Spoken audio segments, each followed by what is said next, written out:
لبيك اللهم لبيك لبيك لا شريك لك لبيك.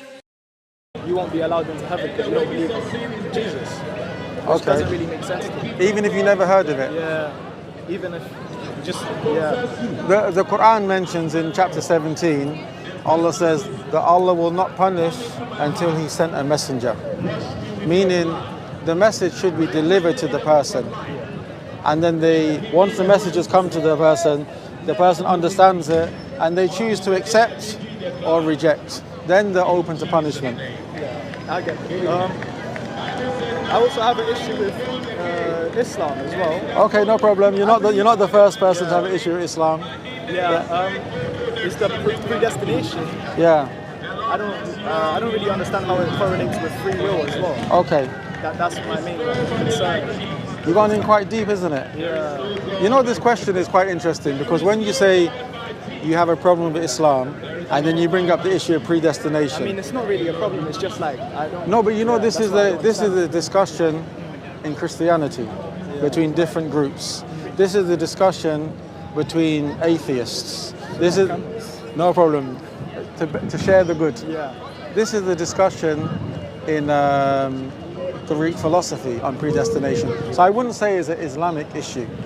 Yeah, but it does say... But it does happen in Islam, yes. But if I can just give you a basis and then we can work up, if you don't mind. Okay. Islam, it means submission. So it means that a person submits to the will of God. That's the meaning of the word. And we believe that this is what all the messengers came with. Abraham, Noah, Moses, Jesus, and Muhammad, peace be upon him, all those between them as well. We believe they all came with this: submit to the one true God. Islam is built upon two very simple foundations. One is that God is one. He alone is the creator. He alone controls the affairs. He alone gives life, gives death, provides for us. Therefore, He alone deserves to be worshipped. That's the first thing. Anything which is worshipped other than Him is falsehood. Prophets, angels, stars, sun, moon is falsehood. And the second part is He sent messengers.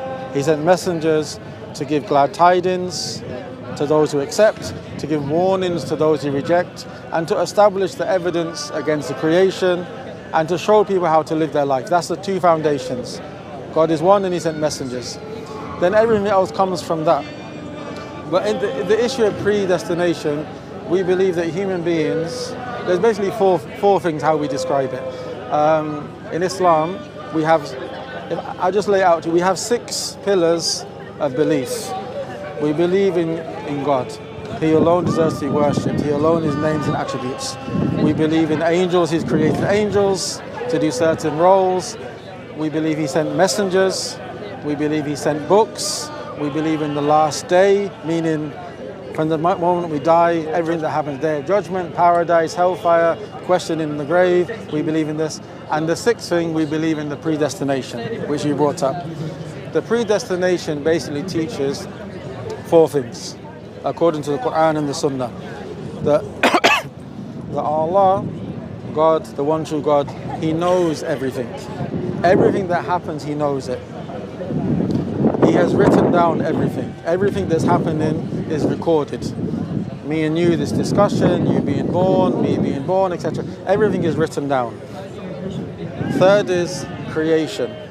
Allah mentions in the Quran that He's created us and He created what we do. So we've been created, but also our actions are created, as in the fact that I can talk, the fact that I can do good, the fact that I can do bad. All of this ability has been created by the Creator. There's no one else created other than Him. And then the last thing is that human beings, we have a will, we have free will, but we cannot do anything except His will is over it. So for example, you chose to come to speak to me today. I chose what to say to you. When I commit a sin, I choose to sin. I don't really understand that. Okay. I thought predestination meant that everything that we are going to do in our lives is already written down. It's written down, yes. So if that's already going to happen, and it's already written down, let me just give you an example. No problem. Let's say an author is writing, yes, and then they write about the main character. Yes. And the main character happens to commit something bad. Yes. Or does a sin. Yes. How can then the author judge the person that they made, basically made the action, they made them do the action? Yeah. So basically, there's two ways we look at it. One is we have complete free will. God hasn't created hasn't created us. Also, He's created us. But He hasn't created our actions. We create our own actions, and He doesn't know what we're going to do. Rather, we're just free, and when we do it, He knows. This for us is one extreme. The second extreme is, which we believe is going astray, is you believe is known as al-jabr, that we're forced. Everything we do, we're forced. If we're forced, then there should be no punishment, there should be no reward. So we're saying it's in between. We have free will, but whatever happens has been determined by the Creator. But this is something which is beyond human understanding. That's where the difficulty is. But this is what the texts have taught us. But as I said, this is not an issue in Islam. This is something which is discussed in Christianity, in Islam, in philosophy, in atheism. But we're saying we have a choice, but we can only choose what the Creator has determined for us. So it's something which is beyond understanding. But the fact of there's one God, that He has created us to worship Him, and He sent messengers, He sent guidance. This is something which we can understand and we submit to. I get that. Like for example, the idea that if we're forced to do something, then how can Allah punish us? Or how can Allah reward us? How can He command us? How can He forbid us? So for example, I'm giving an example. In Islam, people find it harsh.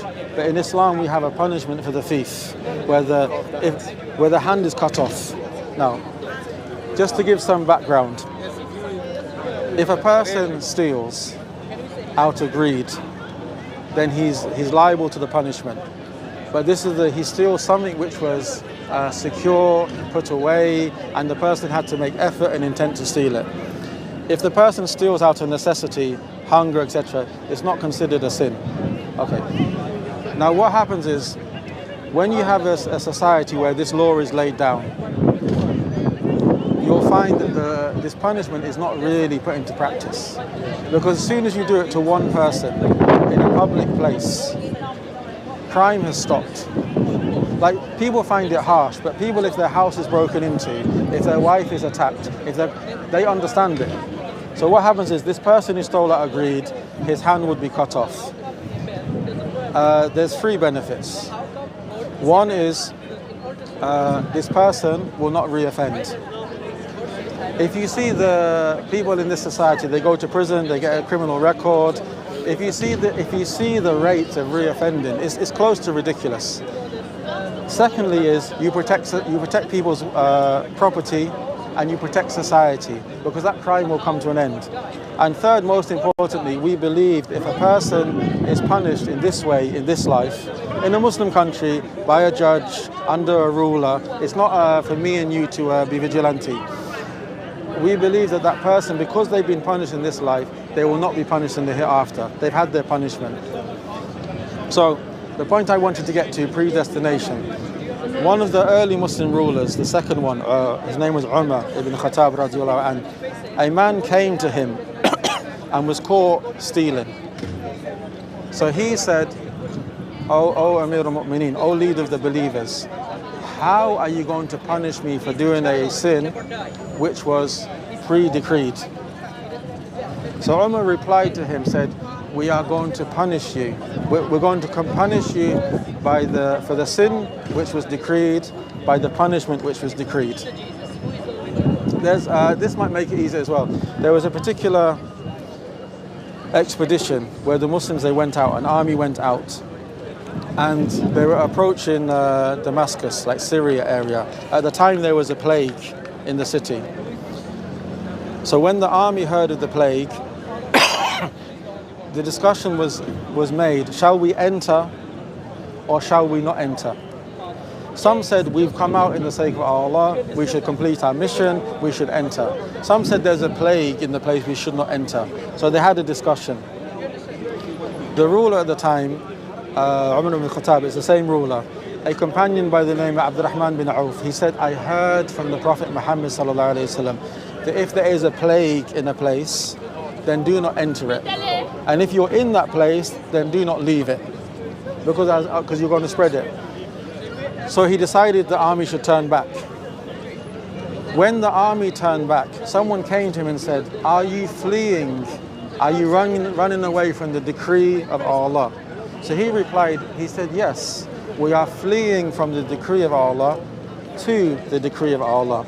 Meaning that thing was decreed, that plague was decreed, so it had to happen. And the fact that we're going this way was also decreed that we're going to happen. But we have choice. So it is something which is difficult to understand. But it's rather something where, as Muslims, we believe in one God. We believe He sent revelation, the Quran. We believe He sent a messenger. So because we believe in this, we believe in what He's informed us. There's things we can understand and things which our limited mind can't understand. And this is one of the areas. Can I ask you a question? You can indeed. Were you born Muslim? And if not, why did you convert?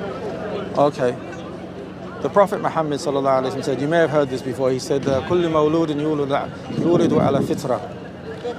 Every child is born in a natural state. And then his family will make him Jew or Christian or idol worshiper. So we believe that every child is born in a state of Islam.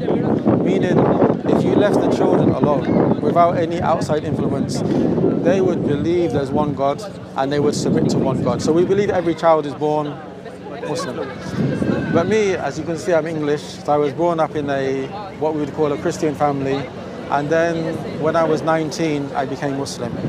The reason why I became Muslim was basically from a few years before, I wanted to know about life, what we're here for, what is right and wrong. So I looked at different religions. I liked certain aspects, but they didn't convince me. So I just came to a conclusion, okay, there's one God, this life is temporary, be a good person, one day we're going to go back to Him. And then I thought all religions were just man-made interpretations, etc. So I continued like that until I met a Muslim. This brother, he'd become Muslim like a year before me. And we was in my friend's house. He came, he explained Islam, and he must have spoke for like 5-10 minutes. But for me, it was so clear. Like the example I give is, you know, your coat. Imagine you're in your friend's house, you leave your coat. And then when you leave, someone phones you and says, oh, your coat. It's like, oh, yeah. So I felt, when Islam came to me, I felt this message was something which I knew, but I forgot. Because it was so simple. This is basically what he said. There's one God, He's created us to worship Him and to be tested. He sent messengers and He sent books. We have to accept the messengers, we have to accept the books. And one day we're going to die and He's going to judge us. If we chose the right way, we'll go to paradise. If we chose the wrong way, the hellfire. And for me, it was like now I've been Muslim a long time. I can give you this argument and that argument. But me, it was just, the message was so simple. Like if I just mention something in the Quran, chapter 2, verse 256, it says, لا إكراها في الدين قد تبين الرشد من الغي. It says, there's no compulsion in religion. You can't force me to stop believing what I believe. I can't force you. Like, physically, you could force me. Physically, I could force you. Like I could say, okay, you're going to fast, you're going to pray, but I can't force what's in your heart. So the Quran says there's no compulsion in religion. Then it continues, but it says, but the truth is clear from error. The truth has to be clear. So for me, that's how I felt about Islam. And as I say, the rest is history. Thank you for your time. No problem, sir. All the best. But look into it. I know you're young, but think about it. Thank you very much. Take care.